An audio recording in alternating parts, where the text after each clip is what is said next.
అసలు విజయవాడ నగర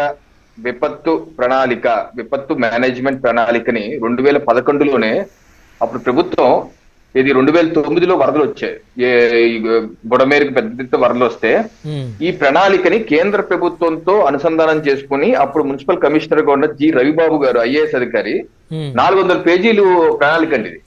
ఈ ప్రణాళికలో చాలా స్పష్టంగా చెప్పారు, ఇది విజయవాడ మహానగరానికి పొంచి ఉన్న ముప్పులు, 3 రకాలైన ముప్పులు ఉన్నాయి. ఒకటి కృష్ణా వాటర్ ఎక్కువ అధికంగా రావటం వల్ల మునిగిపోయే ప్రాంతాలు ఇవి. సో కృష్ణలంక, ఈ యనమల కుదురు, ఇవన్నీ ప్రాంతాలు మునిగిపోతాయి. ఎందుకు మునిగిపోతాయి అంటే కృష్ణలంక ఇవన్నీ అనాథరైజ్డ్ ఎంక్రోచ్ చేసినటువంటి స్థలాలు, కృష్ణా నది పరివాహక ప్రాంతాల్లో కరకట్ట లోపల ఎంక్రోచ్ చేశారు. సో అవన్నీ కూల్చే పరిస్థితి కూడా కష్టం కాబట్టి దానికి ప్రత్యామ్నాయంగా ఏం చేయాలి, అప్పుడు ఈ ప్రణాళికలోనే రాశారు. రిటైనింగ్ వాళ్ళు కన్స్ట్రక్ట్ చేయాలని చెప్పి ఈ ప్రణాళికలు కూడా రాయడం జరిగింది 2011లోనే.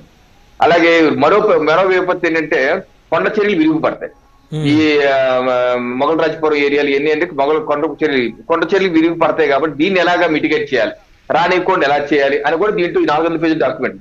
ఇంకా మూడోది బుడమేరు పొంగటం వల్ల ఏదైతే విజయవాడ నార్త్ సైడ్ ఈ కృష్ణా వాటర్ ఎక్కువ వస్తే సౌత్ సైడ్ ప్రమాదం, బుడమేరు వల్ల నార్త్ వెస్ట్ సైడ్ ప్రమాదం అనమాట. దానివల్ల ఏ డివిజన్స్ అన్నది పేజ్ నెంబర్ 81లో చాలా స్పష్టంగా ప్రణాళికలు రాశారు.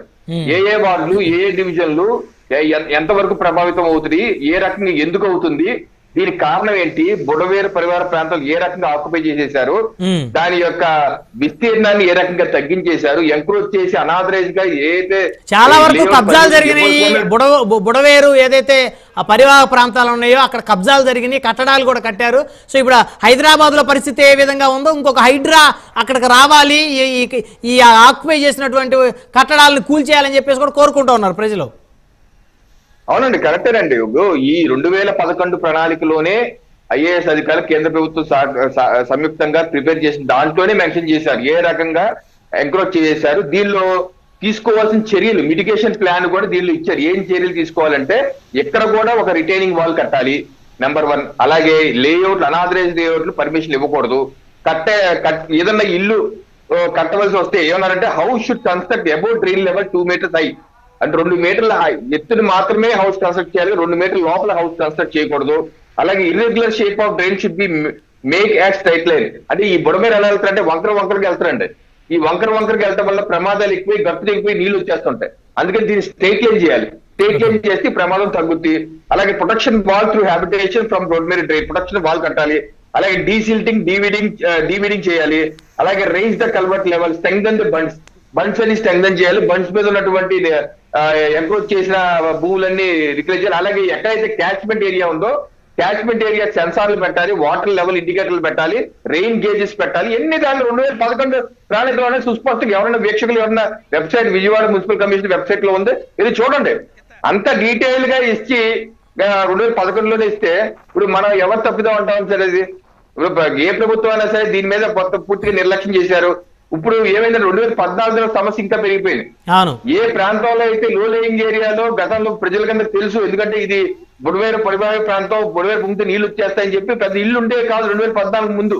2014 తర్వాత రియల్ ఎస్టేట్ భూమి వచ్చాక తెలిసిన వాళ్ళు, తెలియని వాళ్ళు లేఅవుట్లు వేసేసి కొంతమంది చేసి అమ్మేసి కులేసుకుని బిల్లాలే కట్టారు. ఏదో తెలియక, కొంతమంది తెలిసి కొంతమంది తెలియక. ఇప్పుడు 10 ఏళ్ల తర్వాత మళ్ళీ పొంగింది. ఏది ఈ రిపోర్ట్ ప్రకారం సెప్టెంబర్ 22, 1964లో మాత్రమే 40,000 క్యూసిక్లు బుడమేరు వాటర్ నుంచి వచ్చాయి, ఫ్లడ్ వాటర్ అని దీంట్లో రాశారు. ఈ రోజు మనకు వచ్చింది 45,000 క్యూసిక్స్. అంటే చరిత్రలో ఎప్పుడు లేని వచ్చింది. వచ్చేసరికి మొత్తం అంతా కొత్త లేఅవుట్లు, పాత లేఅవుట్లు మొత్తం మునిగిపోయింది. సో ఈ విపత్తుకి కారణం ఎవరండి? మనమే కదా. కొంతవరకు ప్రభుత్వాలు ఏదైనా సరే విపత్తు నివారణకి ప్రణాళిక ఇచ్చినా సరే అమలు చేయకుండా కూర్చొని ఈ రోజు అంత పెద్ద ప్రమాదం వచ్చింది. ఎన్క్రోచ్మెంట్స్ అయిపోయింది. హైడ్రా లాంటిది కూడా ఏపీలో రావాలి. హైడ్రా పెడతారో, కోబ్రాని పెడతారో పెట్టండి. ఎందుకంటే ఇదే విజయవాడ నగరమే కాదు సార్ బ్రహ్మనాయుడు గారు. అంటే ఇక్కడ ఉండండి రవికిరణ్ గారు, ఒకవేళ హైడ్రా లాంటి కమిటీ వస్తే ఆంధ్రప్రదేశ్ కి మొట్టమొదటి ఎఫెక్ట్ అయ్యేది కరకట్ట మీద ఉన్నటువంటి చంద్రబాబు నాయుడు గారు ఇల్లు అనేది వైసీపీ నాయకులు మాట్లాడుతున్నారు. దానికి ఏం చెప్తారు మరి? ఏదైనా సరే పారదర్శకం చేయాలి సార్. ఇప్పుడు ఈ బుడమేరు నది మైలవరం కొండలో పుట్టి కొల్లేరు మంచినీటి సరస్సుకు వెళ్తుంది.